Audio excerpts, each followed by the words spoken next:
The 25th Hour Radio Show. Norman, I want to first take a moment and thank you for joining me on the show.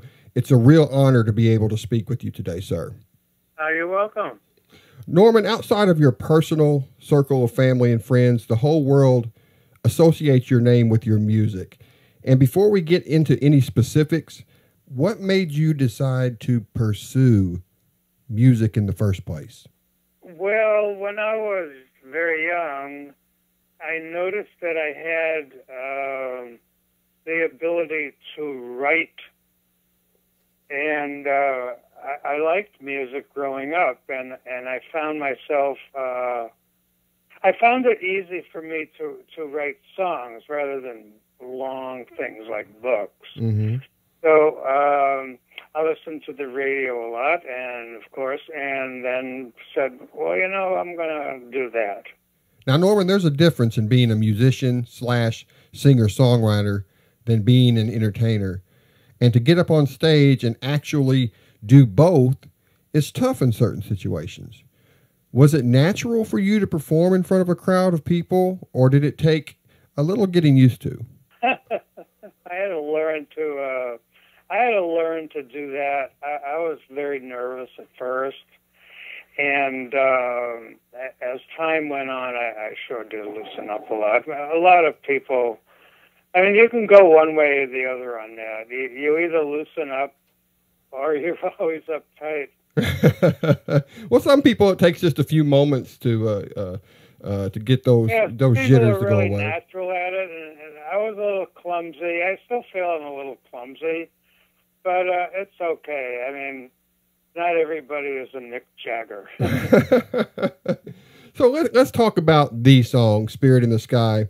This song has been so good to you over the years. I mean, it's not going away whatsoever. Take us back in time for a moment. What gave you the idea to sit down and put pen to paper writing this song? Well, I had already been in a band that recorded. I had a jig band, actually, at first, called Dr. West's Medicine Show.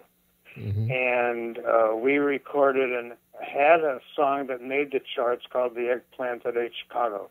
And we were really a performing band in terms of stage skits and funny little get-ups, and we painted our faces and had a light show. And basically, we were one of the first psychedelic bands to appear on the scene in the mid-'60s. But I pursued that for a few years, and then I branched out on my own, and I was very interested in changing my style to more rock. And while doing that, although it'll sound weird, I was watching Porter Wagoner, the country music star, mm-hmm. and he had a TV show. I watched it often because I liked him, and he always did a religious song partway through a show. And it just hit me, and I was in a mood those days. Oh, I can write something like that. Oh, I can do that. So I just sat down and did it. Now, was this like it was that simple? I mean, yeah, I was going to say, was this like a lot of other hit songs that have been written over time? You just sat down and you wrote it, and 20 minutes later, you're done. Yeah, it was like this moment happened. It came to me. And I sat down and it came out pretty easy. I spend more time on the music, of course. That took a few months to refine. Yeah. I mean, how long did it take you to write this song, you think?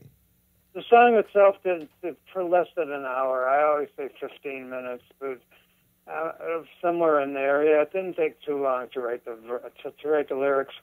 When I was in a real good writing mood, the lyrics would come out pretty quick.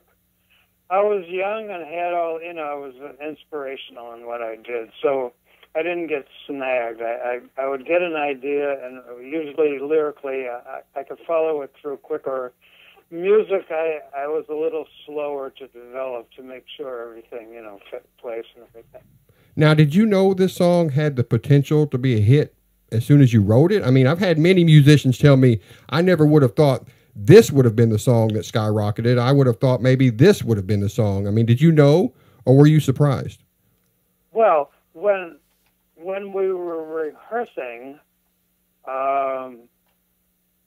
it sounded pretty good. Yeah. And it was exciting. And I thought it had the potential to be a hit. And it was very different for the time, but it was very infectious. And, well, to this day, it's remained so. That I would never have guessed. I thought it had a potential to be a hit.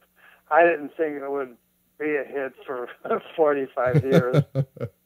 Other than charting at the top or very near the top all over the world, you know, this song has been featured in close to 50 movies, a bunch of commercials. I suppose each time you hear it in one of these films or in commercials, it has to be, you know, exciting for you. Do you have any personal favorites that this song has been featured in? I always liked Apollo 13.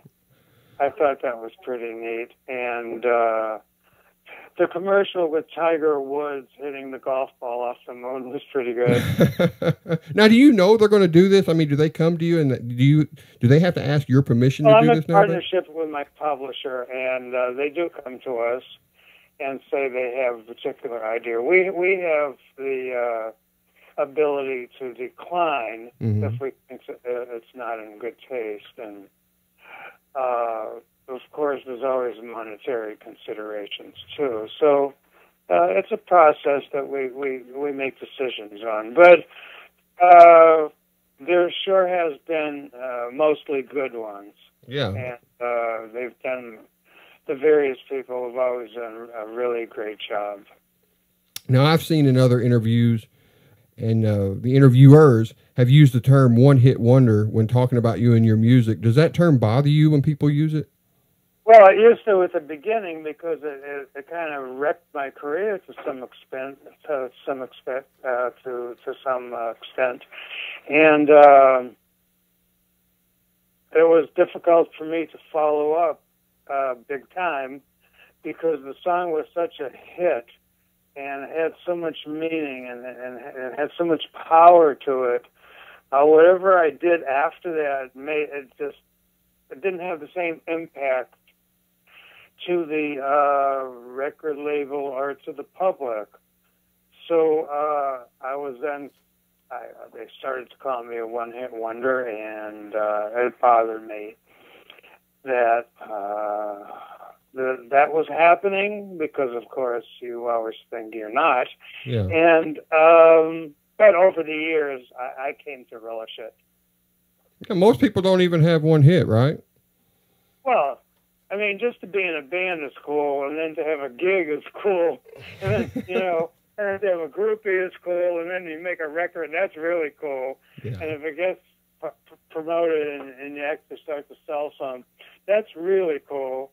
And to be number one, I mean, you've just reached it all. And so that's the dream of everybody that's probably ever, you know, played an instrument or wrote a song. Yeah.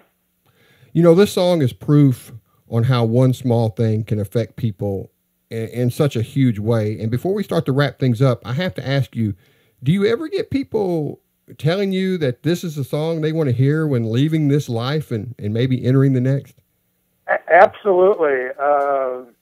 All the time. Because I have a website, spiritinthesky.com, people write to me and tell me about their experiences with the song, and that in particular a lot. Lots of people say they've told their children that when they pass, they absolutely have to have that song played, and they want people to dance and celebrate. And it's become quite... there's no charts for funeral songs, but if there were, it would be near the top, if not the top, right? To make a joke of passing, but yeah, it's used quite a bit at people's funerals and services, and it also pops up everywhere. It's given people insight into parts of their lives they hear it. They know things are either okay or not. They have to get home, or if someone passed, it's like a message to them. It has grown to be very impactful for people, and that's pretty wonderful. So Norman, I want to give you the opportunity right now to let everyone listening to know where they can go to get more information about your music and your history. I know you've already mentioned your website once, but can you mention it again? And do you do social media? Well, I am on Twitter, but not very much.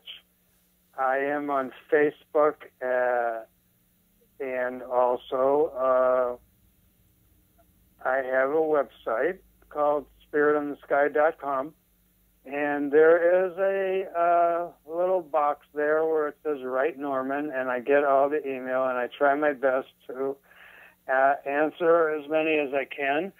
And I will, and I want to thank anyone that's interested to go there, and I will try my best to get back to you. Now, Norman, is there anything you'd like to add that I might have forgot to ask, or something maybe you're really interested in that you'd like to promote before we sign off? Well, I'm not doing too much at the moment because I was in a car accident, Mm-hmm. so I am recuperating well. That's so good. Everyone that knows about that or read about it. I'm Mm-hmm. doing okay. And as I heal a little bit more, I'll start doing some shows again, but I can't be real specific at the moment. But I'm sure it will pop up somewhere if they're nearby. And I want to thank everybody for loving the song. I've had great fans over the years, and I appreciate it very much. And I appreciate you calling. Well, I appreciate you being on, Norman, and once again, thank you so much for taking time out to join me on the show. It's been a real pleasure, sir. Thank you. You're welcome.